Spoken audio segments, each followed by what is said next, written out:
మరి వాడు just company dealer కదా వాడు 150 రూపాయలతో అయిపోతుంది కదా ట్రాన్స్పోర్ట్ 70 రూపాయలు అవునా కదా దీంతో తెచ్చి మరి చేసిస్తాం కానీ ఈ నిమ్ము రాదు ఆ నిమ్ము కొంటేనే నేను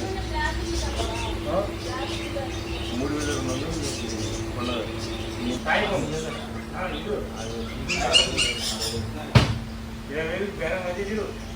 వేరే షాపులో మంచిగా అంటే మంచి నేను 15,000 ఇస్తానని చెప్పి వేరే దగ్గర కానీ డూప్లికేట్ వాళ్ళకి అన్న వాడికి మోసం చేసిన నేను పోయి అడుగు పంచాయతీ చేసుకుని నా దగ్గర నుంచి నేను మాట్లాడతాను శ్రీనివాస్ గారు పంచాయతీ పెట్టుకుంటాను నా చెప్పొద్దా బాబు ఆ రోజు నీళ్ళకే ఉంటుంది పోలీసు ఏం తమ్ముడు నువ్వేంటైనా ఉంటావు నాకైనా సంబంధం లేదు కాకపోతే నాకు చెప్పు మాకు వాళ్ళకే మంచిగా దగ్గర చెప్పినా నేను చెప్పింది వచ్చా ఇక అన్న 650 కొట్టిండు 630 కొట్టినా కేజీ అయితే పిజియన్లు కట్టించినాను 6 కూడా ఆ సైజు తీసుకొచ్చినా అన్న 6 నెలలు అయ్యాడ ఫుడ్ కూడా తీసుకోలేదు ఫిష్ కోట్ చేసుకున్నాం